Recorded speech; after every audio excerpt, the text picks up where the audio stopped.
ಎಲ್ಲರಿಗೂ ನಮಸ್ಕಾರ. ನಾನು ಈ ದಿವಸ ಬದನೆಕಾಯಿ ಎಣ್ಣೆಗಾಯಿ ಮಾಡ್ತಾಯಿದ್ದೀನಿ. ಅದನ್ನು ನಿಮ್ಮ ಜೊತೆ ಶೇರ್ ಮಾಡ್ಕೋತಾ ಇದ್ದೀನಿ. ಮೊದಲಿಗೆ ನಾನಿಲ್ಲಿ ಬದನೆಕಾಯಿ ಮತ್ತು ಟೊಮೊಟೊ ಈರುಳ್ಳಿನೆಲ್ಲ ಹಚ್ಚಿಟ್ಕೊಂಡಿದ್ದೀನಿ. ನಾನಿಲ್ಲಿ 2 ಈರುಳ್ಳಿ 2 ಟೊಮೊಟೊ ತೊಗೊಂಡಿದ್ದೀನಿ. ಸುಮಾರು ಒಂದು ಅರ್ಧ ಕೆಜಿಯಷ್ಟು ಬದನೆಕಾಯಿ ತೊಗೊಂಡಿದ್ದೆ. ಇದಕ್ಕೆ ಈಗ ಮಸಾಲೆ ರೆಡಿ ಮಾಡ್ಕೋತಾ ಇದ್ದೀನಿ. ಮಿಕ್ಸಿ ಜಾರ್ ತೊಗೊಂಡು ಇದಕ್ಕೆ ಸ್ವಲ್ಪ ಚಕ್ಕೆ, ಲವಂಗ, ತೆಂಗಿನಕಾಯಿ ತುರಿ, ಕೊತ್ತಂಬರಿ ಸೊಪ್ಪು ಹಾಗೆ ಶುಂಠಿ ಬೆಳ್ಳುಳ್ಳಿ ಪೇಸ್ಟು ಹೆಚ್ಚಿಟ್ಕೊಂಡಿದ್ದು ಈರುಳ್ಳಿಯಲ್ಲಿ ಒಂದು ಈರುಳ್ಳಿಯನ್ನು ರುಬ್ಬೋದಕ್ಕೆ ಹಾಕ್ಕೊತಾ ಇದ್ದೀನಿ. ಅದರ ಜೊತೆಗೆ ಉಪ್ಪನ್ನು ಸಹ ಹಾಕ್ಕೊತಾ ಇದ್ದೀನಿ. ಉಪ್ಪನ್ನು ನಾನು ಇವಾಗಲೇ ಹಾಕ್ಕೊತಾ ಇದ್ದೀನಿ. ಅದ್ರ ಜೊತೆಗೆ ಖಾರದ ಪುಡಿ ಮತ್ತು ಮಸಾಲೆ ಪುಡಿಯನ್ನು ಹಾಕ್ಕೊತಾ ಇದ್ದೀನಿ. ಒಂದು 1/4 ಟೀ ಚಮಚದಷ್ಟು ಅರಿಶಿನ ಪುಡಿಯನ್ನು ಸಹ ಹಾಕ್ಕೊತಾ ಇದ್ದೀನಿ. ಈಗ ಇದಿಷ್ಟನ್ನು ಸ್ವಲ್ಪ ನೀರು ಹಾಕ್ಕೊಂಡು ಆದಷ್ಟು ಗಟ್ಟಿಯಾಗಿ ರುಬ್ಕೋಬೇಕು. ನೋಡಿ, ಇಷ್ಟು ಗಟ್ಟಿಯಾಗಿ ನುಣ್ಣಗೆ ರುಬ್ಕೊಂಡ್ರೆ ಸಾಕು. ಮೊದಲೇ ಹೇಳ್ದಂಗೆ ಬದನೆಕಾಯಿ ನಾನು ಹೆಚ್ಚಿ ನೀರಲ್ಲಿ ಹಾಕಿಟ್ಕೊಂಡಿದ್ದೆ.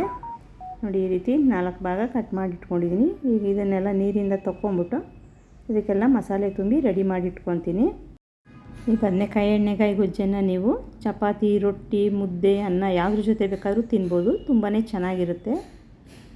ನೋಡಿ, ಈ ರೀತಿ ಎಲ್ಲ ಮಸಾಲೆ ಎಲ್ಲ ತುಂಬಿ ತೆಗೆದಿಟ್ಕೊತಾ ಇದ್ದೀನಿ. ಹಾಗೆ ಉಳಿದಂಥ ಮಸಾಲೆಯನ್ನು ಸಹ ಹಾಗೆ ಇಟ್ಕೊಂಡಿದ್ದೀನಿ. ಈಗ ಎಣ್ಣೆಗಾಯಿ ಗೊಜ್ಜು ಹೇಗೆ ಮಾಡೋದು ಅಂತ ನೋಡೋಣ ಬನ್ನಿ. ನಾನು ಒಲೆ ಮೇಲೆ ಒಂದು ಬಾಣಲಿ ಇಟ್ಟು ಇದಕ್ಕೆ ಸುಮಾರು ಒಂದು 2 ಸೌಟಷ್ಟು ಎಣ್ಣೆ ಹಾಕ್ಕೊಂಡಿದ್ದೀನಿ. ಇದಕ್ಕೆ ಎಣ್ಣೆ ಸ್ವಲ್ಪ ಜಾಸ್ತಿ ಬೇಕಾಗುತ್ತೆ. ಹಾಗೆ ಒಂದು ಈರುಳ್ಳಿಯನ್ನು ಸಣ್ಣದಾಗಿ ಹೆಚ್ಚಿಟ್ಕೊಂಡಿದ್ನಲ್ವ, ಅದನ್ನು ಹಾಕ್ಕೊಂಡು ಸ್ವಲ್ಪ ಒಂಬಣ್ಣ ಬರೋವರೆಗೂ ಹುರ್ಕೊಂಡು ಆಮೇಲೆ ರೆಡಿ ಮಾಡಿ ಇಟ್ಕೊಂಡಿದ್ದ ಬದನೆಕಾಯಿನೂ ಸಹ ಹಾಕಿ ಮುಚ್ಚಳ ಮುಚ್ಚಿ ಹಬೆಯಲ್ಲಿ ಬೇಯೋದಕ್ಕೆ ಇಡ್ತಾಯಿದ್ದೀನಿ. ಎಣ್ಣೆಯಲ್ಲೇ ಚೆನ್ನಾಗಿ ಫ್ರೈ ಆಗಬೇಕು. ಮಧ್ಯೆ ಮಧ್ಯೆ ಈ ರೀತಿ ಕೈ ಆಡ್ಕೋತಾ ಇರಬೇಕು. ಎಲ್ಲ ಕಡೆನೂ ಬೇಯೋ ಹಾಗೆ ಕೈ ಆಡಿಕೊಂಡು ಚೆನ್ನಾಗಿ ಬೇಯಿಸ್ಕೋಬೇಕು. ಅಷ್ಟರಲ್ಲಿ ಯಾರೆಲ್ಲ ನನ್ನ ಚಾನಲ್ ನೋಡ್ತಾ ಇದ್ದೀರೋ ಅವ್ರಿಗೆಲ್ಲ ನಾನು ಧನ್ಯವಾದ ಹೇಳೋಕ್ಕೆ ಇಷ್ಟಪಡ್ತೀನಿ.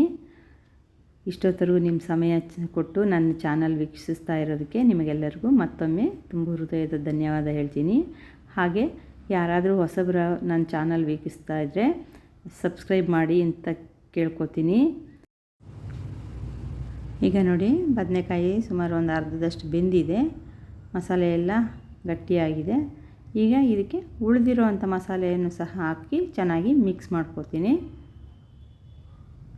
ಆವಾಗಲೇ ಬದನೆಕಾಯಿಗೆಲ್ಲ ತುಂಬಿ ಇನ್ನೂ ಸ್ವಲ್ಪ ಮಿಕ್ಕಿತ್ತಲ್ವ, ಆ ಮಸಾಲೆಯನ್ನು ಈಗ ಹಾಕ್ಕೊಂಡು ಮತ್ತೊಂದು ಸರ್ತಿ ಎಲ್ಲ ಚೆನ್ನಾಗಿ ಕೈ ಆಡಿಕೊಂಡು ಮುಚ್ಚಳ ಮುಚ್ಚಿ ಬೇಯೋದಕ್ಕೆ ಇಡ್ತೀನಿ. ಅಷ್ಟರಲ್ಲಿ ನಾನು ಇಲ್ಲಿ ಟೊಮೊಟೊವನ್ನು ಸಹ ಪೇಸ್ಟ್ ಮಾಡ್ಕೊತಾ ಇದ್ದೀನಿ. ಟೊಮೊಟೊ ಪೇಸ್ಟ್ ಮಾಡ್ಕೊಂಡಾಗಿದೆ. ಇವಾಗ ಇದನ್ನು ಬದನೆಕಾಯಿಗೆ ಸೇರಿಸ್ಕೊತಾ ಇದ್ದೀನಿ. ಇದಕ್ಕೆ ಸ್ವಲ್ಪ ನೀರು ಹಾಕ್ಕೊಂಡು ಜಾರನ್ನೆಲ್ಲ ತೊಳ್ಕೊಂಡು ಸೇರಿಸ್ಕೊತಾ ಇದ್ದೀನಿ. ನೀರು ನಿಮಗೆ ನೋಡಿಕೊಂಡು ಹಾಕ್ಕೊಳ್ಳಿ. ಗಟ್ಟಿ ಗೊಜ್ಜು ಥರ ಇದ್ದರೆ ಚೆನ್ನಾಗಿರುತ್ತೆ. ಸ್ವಲ್ಪ ಸಾಂಬಾರು ಥರ ಬೇಕು ಅಂದರೆ ಸ್ವಲ್ಪ ನೀರು ಜಾಸ್ತಿ ಹಾಕೋಬೋದು. ಈಗ ಮುಚ್ಚಳ ಮುಚ್ಚಿ ನೋಡಿ ಚೆನ್ನಾಗಿ ಬೇಯೋದಕ್ಕೆ ಬಿಟ್ಟಿದೆ. ನೋಡಿ, ಎಲ್ಲ ಚೆನ್ನಾಗಿ ಬೆಂದಮೇಲೆ ಈ ರೀತಿ ಎಣ್ಣೆ ಎಲ್ಲ ತೇಲ್ಕೊಂಡು ಬರುತ್ತೆ. ಆವಾಗ ಬೆಂದಿದೆ ಅಂತ ಅರ್ಥ. ನೋಡಿರಿ, ಈಗ ಬದನೆಕಾಯಿ ಎಣ್ಣೆಗಾಯಿ ಗೊಜ್ಜು ರೆಡಿಯಾಗಿದೆ. ಈ ರೆಸಿಪಿ ನಿಮ್ಗೆ ಇಷ್ಟ ಆಯಿತು ಅಂದ್ಕೋತೀನಿ. ಇಷ್ಟ ಆದರೆ ಒಂದು ಲೈಕ್ ಮಾಡಿ, ಹಾಗೆ ಬೇರೆಯವರು ಶೇರ್ ಮಾಡಿ. ಹಾಗೆ ನೀವೊಮ್ಮೆ ಮಾಡಿ ಹೇಗೆ ಬಂತು ಅಂತ ಕಮೆಂಟ್ ಬಾಕ್ಸಲ್ಲಿ ಕಮೆಂಟ್ ಮಾಡಿ ತಿಳಿಸಿ. ಇಷ್ಟೊತ್ತರೆಗೂ ನನ್ನ ಚಾನಲ್ ನೋಡಿದ ನಿಮಗೆಲ್ಲರಿಗೂ ಧನ್ಯವಾದಗಳು.